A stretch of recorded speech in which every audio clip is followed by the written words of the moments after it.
Kuasi kwake yule mwovu hunena moyoni mwake, hakuna hofu ya Mungu mbele ya macho yake. Kwa maana hujipendekeza machoni pake, kuwa upotofu wake hautaonekana na kuchukiwa.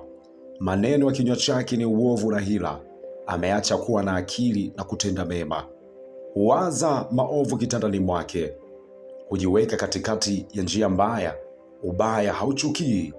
Ee Bwana, fadhili zako zafika hata mbinguni, uaminifu wako hata mawinguni. Haki yako ni kama milima ya Mungu, hukumu zako ni vilindi vikuu. Ee Bwana, unawaokoa wanadamu na wanyama. Ee Mungu, jinsi zilivyo na thamani fadhili zako! Wanadamu hukimbilia uvuli wa mbawa zako.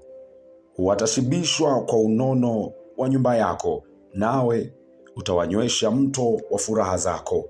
Maana kwako wewe iko chemichemi ya uzima, katika nuru yako tutaona nuru. Wadumishie wakujuao fadhili zako.